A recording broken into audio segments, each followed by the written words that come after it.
What is up, guys? I hope you're having a good day. And I thought, it's been a while since I've gotten out the camera and done like a little bit more of a vloggy style workout.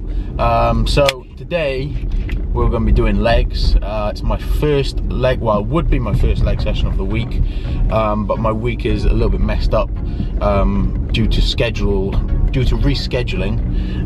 But I did deadlifts on Monday, hit a 220 hip thrust and beat Ollie Carson, so for 11 reps. And now we've got lower A, although that was lower B, and we're doing quad focus today. So this leg session is going to have no actual barbell squats in it. I've completely taken out barbell squats as my knees just do not get on with the movement. I've never been able to squat with comfort,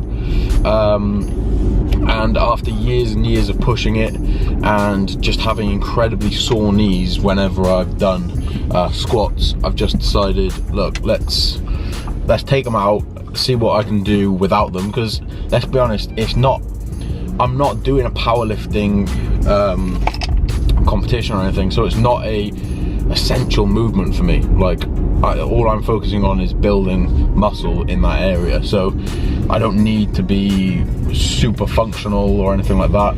I'd like to be more functional, and I've spent years trying to be more functional, but I think I just genetically have rather shit knees. My sisters as well, they've always had bad knees and ankles whenever they like do running or anything, and I think it's self-induced as well.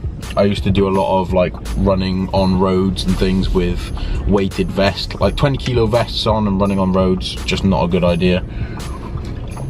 But you live and learn, don't you? Right, let's get on with the workout. Okay guys, so as you can see here, I have a Google Sheets document on my phone. This is like the easiest way to log your training. This is what I do with all my online clients as well. They'll have this application on their phone and they can just put in their workouts and see the previous workouts, and then I can see it as well. Brilliant way of being able to coach somebody. It saves a lot of time and emails back and forth with programs and things like that. It means that I can live update it and they can live update it as well, so we can see either end, what's doing what and who's improving on what, and if there's any changes that need to be made, they can amend their weights each morning, so I can see that as well, their scale weight. Brilliant way of doing it as well. So any online coaches out there, highly recommend using that tool. It is very helpful. So as I said previously, I'm not doing any barbell squats in this workout. The alternative I've gone for at the moment is the Smith machine squat. A little bit of a controversial one, but I'm finding it helps for me, works for me, so I'm sticking with it. Everybody's built differently, everybody's got different issues and joints and things like that, so yeah, stick with what works best for you. As you can see, I'm wearing some squat shoes. These also helped as well, helped massively. So the elevated heel, which puts a little bit more emphasis on the quad, but also can improve your ankle flexibility as well, or it can help to supplement a inflexible ankle, so yeah, helpful one there as well. This is an incline squat machine. It's the kind of closest thing I'm going to be able to get to a hack squat in this machine, in this gym, so that's why I'm using it. It's not the best, it's not the most comfortable, it's not the most ergonomic, but it's working, and it's a tough old exercise, but it doesn't always feel the smoothest movement, not always feels like the naturalist movement, but it's working nonetheless, so we're sticking with it. Also using a lever belt. I'll go through that on the next part of this video when I go through everything in my gym bag. These are Bulgarian split squats, which I'm doing in a Smith machine, supported. So you can either put your hand on the side of the Smith machine as I am, or you can put your hand on top of the bar I'm also elevating my heel even further with a plate underneath my heel, if you can see there. So that's another handy extra to put a little bit more emphasis on your quad. Very effective of really targeting and isolating your quadriceps. So again, another little tool that you can use, a little tip. All these little changes, all these tiny little minutiae, you don't need to get too bogged down with it, but every little helps, you know. If you can do something which is gonna maybe help target your quad more, help activate your quad more, then so be it, you know, that's what I'll do.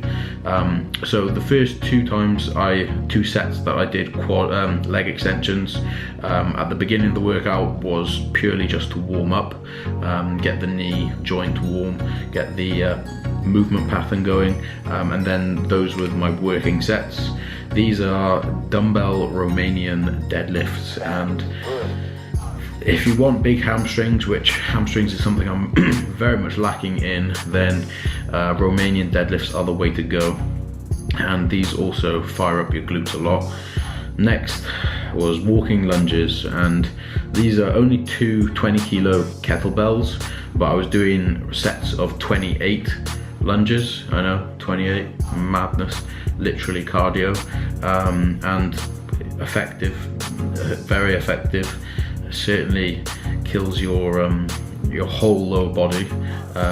Takes quite a lot to do that as well, cardiovascularly, because it's such a big movement. So yeah, make sure you've got plenty of rest in between there, unless you were doing like a superset with leg extensions, which that's madness.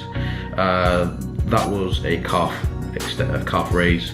And finally, this exercise, so many people do wrong, and I don't know why, but if you're going to do it correctly, you need to flex your spine up and down, curl up and extend up, curl down and extend up. It's not that difficult. People sit down in this movement, it's mad. So anyway, that wraps up the workout, and as you can see, I go from week 2 to week 3, everything's progressed except for the activator exercises at the end, at the beginning. Oh. Anyone seen Bird Box? Pretty good actually.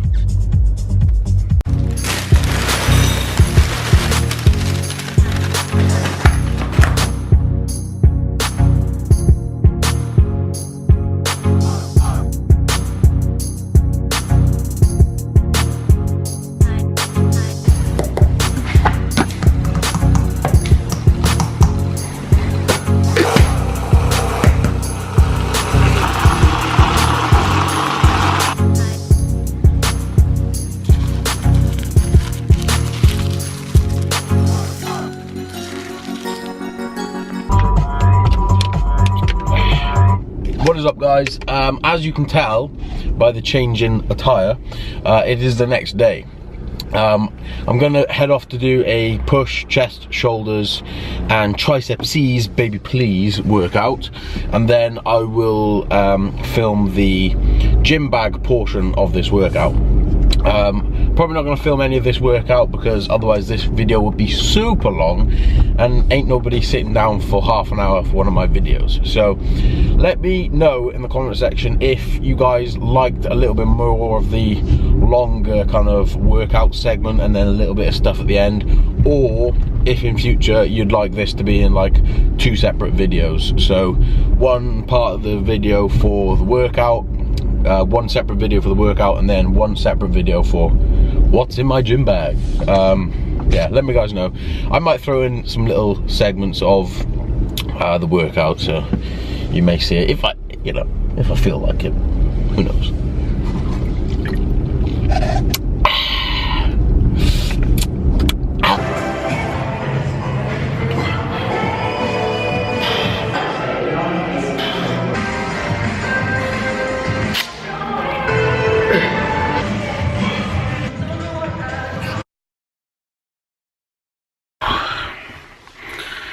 Difficult to get down to the ground these days. Right, the main event of the video. What is inside my gym bag? Right, I've chosen the kitchen because it's bright and there's a lot of space. So, there's a couple of different areas of my gym bag. Squat shoes, they don't go in my gym bag because I don't take them to the gym every day. they're only there on leg days. On the outside, we've got occlusion bands. Now, in the mini clips before, you saw me using these on my push workout for tricep pull downs with the band up there. Very good, especially for like arm work and things like that. Highly recommend these. These are the arm versions, obviously. Then, in the first pocket, we have a tripod for my mobile phone. Pretty handy if you want to get any videos of your lifts in the gym and you've only got your phone, so that's pretty handy to use. I would recommend getting one of those if you film stuff in the gym. Next, pair of headphones. These are wireless headphones recommended by Mr. Morris. They're only like 25 quid on Amazon. Very decent, to be fair. Bass is pretty nice. They're called Treb Lab. They're decent. So those are wireless ones. Then in case they run out of battery, I've got some spare headphones, because a workout without music is not a workout I want to do. What else we got in here? Spare iPhone, just in case I run out of juice on this one. Very rarely happens though. Plasters. The amount of times I've broken calluses and things like that on my hands and just bled everywhere, so those are pretty handy. Aux cable, just in case the gym's quiet and I can use my own. Music, a pen, chapstick. Oh, I've got chapstick. I don't know. Smelling salts. Now these I've played with only recently, and they're actually very, very fun. I got these on Amazon as well. They are by Uppercut. I think, well, very, very fun. I wouldn't use it too often I wouldn't use it like regularly, but fun for like compound lifts, and you need a little bit of a punch in the teeth. If, for example, like your pre-workout is not hit you and you're just sort of feeling a bit, or you've had your pre-workout and you're just feeling a little bit, you know, yawny, it's good too. We have the main event. Okay, yes, I always use a jug in the gym. I think it's a 2-gallon jug. So much easier just to get fluids in with a big jug there. I would recommend anybody to use these. You look a bit of a douchebag, but you do get through the water a lot better. I always have my intra-workout in there, so that's some carb powder and some EAAs.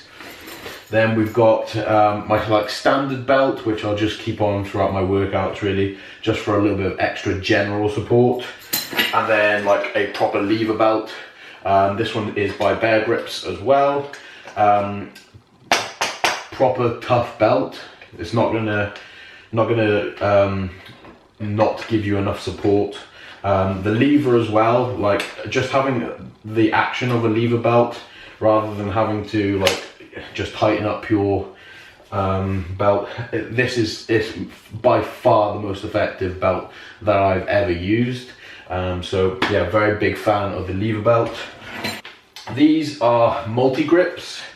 Much prefer using these than just conventional lifting straps, because you can keep it around your wrist like this, and then all you have to do is grip onto the bar, and there you go. You're locked in. It's not going to go anywhere. Rather than like a lifting strap, you have to put on, then wrap around the bar, and it's just a bit of a kerfuffle. And these are it's rubber, so it's very good quality rubber. Not going to go anywhere. Bear Grips as well. I'm affiliated with Bear Grips, so they do give me free products, but everything that I've tried I would have bought myself anyway. It is very good stuff, and I don't feel bad about like promoting it, because it's very good stuff. And then these are the occlusion straps for legs. Again, occlusion work is something which I think a lot of people miss out on, and it's definitely something very beneficial. So I do recommend little bits of occlusion stuff for my online clients as well, depending on the client obviously. But yeah, so those are the leg version of those occlusion straps. Doing like leg extensions, leg curls with those, fire. Creates a lot of metabolic stress. Next, we've got a lifting belt. Sorry, a weight belt, so you can do weighted pull-ups, weighted dips and things like this. This I've had for 10 years and pieces of it have broken and I've just made do with other pieces. It's still a brilliant piece of kit. I love using it, so yeah, I would recommend getting a belt for dips and things like that. Definitely very good. Wrist wraps, again by Bear Grips. Oh look, I've got 2 pairs. Okay. Wrist wraps, very good for just wrist support. Again, if you don't have anything like that, then I would recommend it, because there's going to be times in which you have like quite a lot of pressure on your wrists. Always good to have some extra support. These are cuffs, so I bought these on Amazon as well. I should be sponsored by Amazon, that'd be cool.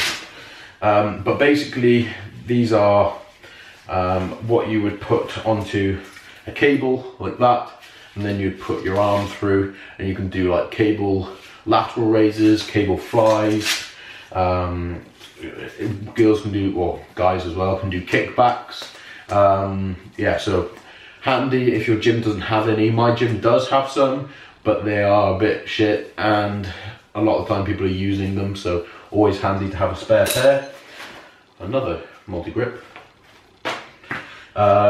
Resistance bands, again, brilliant for changing strength curves and things like that on workouts, different exercises like pushing. You can reverse band as well. Bands, you can do so much with bands. So yeah, I would recommend, even if your gym has a set of bands, it's always nice to just have some extra, so you can double band stuff and things like that. So always have those with me. Another pair of wrist wraps, why not? These are nicer colour actually. I might chuck those, so I'll keep those. A chain, just in case you want to add some length onto a pull down machine or add some length onto a cable. Chain is always handy. Then I've got these, which are just additional attachments to cables. Sometimes people are using cables, but also these type are a little bit nicer to use than like the metal D-ring ones. These are also good to like put onto lat pull downs and things like that, so you can have those, so you can change the grip of the lat pull down. So they're pretty handy too. Again, Amazon. Oh, and a rail card. And that is the contents of my gym bag. So let's quickly go through it on the floor. Okay, so we started off with the lifting shoes. Then we went on to the occlusion straps. These are brilliant pieces of kit, as I said before. We've got the mobile phone attachment, tripod, 2 pairs of headphones, plasters just in case, spare phone, smelling salts, aux cable, big 2-gallon jug, random chapstick, multi-grips, one of my favourite products from Bear Grips, the ankle straps or cuffs, whichever you want to call them,